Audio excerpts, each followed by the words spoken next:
ماضی میں غیر قانونی طریقے سے غیر ملکی فنڈنگ لینے کے الزامات کو سختی سے رد کرنے والی تحریک انصاف نے اب ایک بڑا یو ٹرن لیتے ہوئے یہ بھونڈا موقف اپنایا ہے کہ اگر اس کے اکاؤنٹ میں 2 امریکی کمپنیوں کی جانب سے کوئی فنڈز غیر قانونی طور پر آئے ہیں تو اس کی ذمہ داری فنڈز لانے والے ایجنٹوں پر عائد ہوتی ہے، نہ کہ تحریک انصاف کی قیادت پر۔ اس موقف کا اظہار تحریک انصاف کے وکیل نے 13 جنوری کو الیکشن کمیشن کے روبرو فارن فنڈنگ کیس کی اسکروٹنی کمیٹی کی سماعت کے دوران کیا۔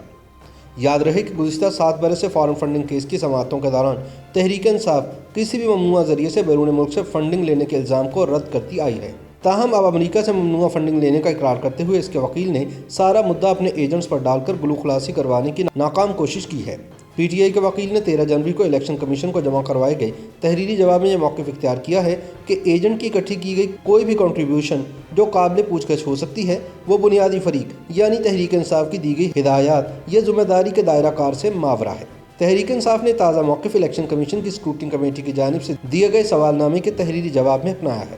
یاد رہے کہ تحریک انصاف کے خلاف فارن فنڈنگ کیس اس جماعت کے بانی رکن اکبر ایس بابر نے نومبر سن 2014 میں دائر کیا تھا۔ اس کیس میں دعویٰ کیا گیا کہ تحریک انصاف نے سیاسی جماعتوں کے لیے موجود قانون پولیٹیکل پارٹیز آرڈر سن 2002 کی خلاف ورزی کی ہے اور اس لیے پارٹی چیئرمین عمران خان اور خلاف ورزیوں کے مرتکب دیگر قائدین کے خلاف کارروائی کی جائے۔ درخواست میں کہا گیا کہ تحریک انصاف نے سال سن 2007 سے 2012 تک جو فنڈ غیر ممالک سے اکٹھا کیا ہے اس کی تفصیلات الیکشن کمیشن سے چھپائی گئی ہیں۔ درخواست کے مطابق قانون کے تحت ہر سیاسی پارٹی کے لیے ہر سال حاصل کردہ فنڈ اثاثے اور ان کی آڈٹ رپورٹ پیش کرنا لازمی ہوتا ہے۔ قانون کے مطابق کوئی بھی سیاسی جماعت کسی بھی غیر ملکی سے کوئی بھی فنڈ حاصل نہیں کر سکتی اور اسی طرح پاکستانی کمپنیوں اور این جی اوز وغیرہ سے بھی فنڈنگ حاصل نہیں کی جا سکتی۔ 13 جنوری کو پی ٹی آئی غیر ملکی فنڈنگ کیس سے متعلق الیکشن کمیشن آف پاکستان کی اسکروٹنی کمیٹی کا اہم اجلاس ہوا۔ درخواست گزار اکبر ایس بابر اور پی ٹی آئی کے وکیل شاہ خاور پیش ہوئے۔ اکبر ایس بابر کی جانب سے دیے گئے دستاویزات اور شواہد پر پی ٹی آئی کے وکیل سے سوالات کا آغاز ہوا۔ پی ٹی آئی سے اسکروٹنی کمیٹی نے سوال کیا کہ کیا آپ امریکہ کی 2 کمپنیوں سے تحریک انصاف کو فنڈنگ تسلیم کرتے ہیں یا انکار کرتے ہیں؟ اس پر پی ٹی آئی وکیل نے پارٹی سربراہ عمران خان کی طرح بڑا یو ٹرن لیتے ہوئے حیران کن موقف اختیار کیا کہ امریکہ میں ہمارا ایجنٹ تھا، اگر اس نے غیر قانونی فنڈنگ کی تو اس کے ہم ذمہ دار نہیں۔ اس بھونڈے جواب پر اکبر ایس بابر نے کہا کہ پی ٹی آئی نے بالواسطہ تسلیم کر لیا ہے کہ غیر ملکی فنڈنگ ہوئی ہے۔ ابھی تو سعودی عرب اور آسٹریلیا کی فنڈنگ کے سوالات پر بات نہیں ہوئی جس کے ویڈیو ثبوت بھی موجود ہیں۔ ایک بندے کا جو 100 ریال آپ لوگ دیتے ہیں یا جو ممبر دیتے ہیں وہ ریکارڈ ہوتا ہے پارٹی کے اکاؤنٹس میں۔ تو اس کو میں نے اس طرح سے لنک کیا کہ پیسے آئیں تو یہ پتہ ہے کہ کس کے پیسے آئے ہیں اور کہاں گئے۔ تو یہ چیز میں آپ کو ایک کنفرم کر دوں کہ یہ جو ساری پیمنٹس ہیں اگر آپ نے کسی نے چیک کرنی ہو کہ یہ میرا ممبر نمبر ہے، میں نے کتنے پیسے دیے ہیں، تو آپ کو اسلام آباد سے انفارمیشن مل سکتی ہے۔ تو دیکھیں مڈل ایسٹ میں کافی لوگ ہیں، فائنینس کافی لوگ کرتے ہیں، ایک تو ہم لوگ چھوٹے چھوٹے کرتے ہیں، اس کے علاوہ مین فنڈنگ کافی اور لوگ کرتے ہیں جو کہ کافی بڑی فنڈنگ ہوتی ہے جو کہ ایک بندہ لاکھوں میں کروڑوں میں کرتا ہے، ٹھیک ہے جی، کیونکہ پارٹی سچ پوچھے 100 ریال چندے سے نہیں چلتی، اتنی بڑی پارٹی ہے، اس کو رن کرنے کے لیے یعنی ہر جگہ آفیسز ہیں تو ٹھیک ٹھاک خرچہ ہوتا ہے۔ جیسے اسلام آباد کا بھی آفس دیکھ لیں 8 لاکھ روپے مہینہ کرایہ اس کا۔ اکبر ایس بابر نے احتجاج کیا کہ پی ٹی آئی کی فراہم کردہ دستاویزات ہمیں کیوں نہیں دی جا رہی۔ اس پر اسکروٹنی کمیٹی نے کہا کہ ہم یہ ریکارڈ اس لیے نہیں دے رہے کہ پھر پی ٹی آئی اعتراض کرتی ہے۔ اکبر ایس بابر نے کہا کہ آپ کہہ رہے ہیں کہ تحقیقات پی ٹی آئی کے دباؤ میں ہو رہی ہیں،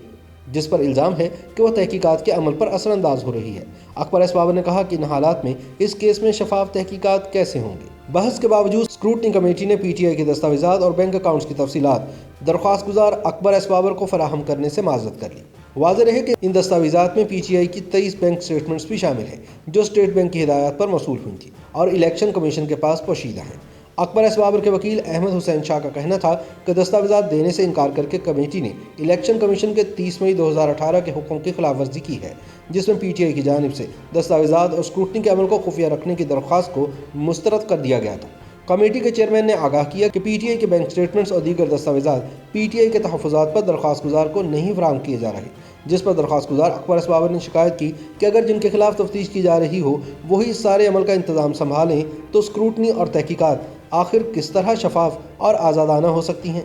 اجلاس کے بعد میڈیا نمائندوں سے گفتگو کرتے ہوئے درخواست گزار اکبر ایس بابر نے کہا کہ 80 اجلاسوں کے باوجود اس عمل میں اس لیے تاخیر ہو رہی ہے کیونکہ زیر تفتیش لوگ تفتیشی عمل پر اثر انداز ہو رہے ہیں، لہٰذا پیش رفت نہیں ہو سکتی۔ انہوں نے مزید کہا کہ کمیٹی نے انہیں پی ٹی آئی کی بینک دستاویزات فراہم کرنے سے اس لیے انکار کیا کہ دوسرے فریق یعنی پی ٹی آئی نے اس کی مخالفت کی تھی اور حتیٰ کہ آڈیٹر کو بھی پی ٹی آئی کے دباؤ پر تبدیل کر دیا گیا۔ دوسری جانب پی ٹی آئی کے وکیل شاہ خاور نے کہا کہ تحریک انصاف نے پارٹی فنڈز کی مکمل تفصیلات اسکروٹنی کمیٹی کو جمع کرا دی ہیں اور تحریک انصاف جلد ممنوعہ فنڈنگ کے کیس میں باعزت سرخرو ہوگی۔ دوسری جانب اکبر ایس بابر کا کہنا ہے کہ اگر اس کیس کی تحقیقات شفاف انداز میں ہو جائیں اور میرٹ پر مبنی فیصلہ آئے تو نہ صرف عمران خان بطور وزیر اعظم اپنے عہدے سے نااہل ہو جائیں گے بلکہ ان کی حکومت کا بھی خاتمہ ہو جائے گا۔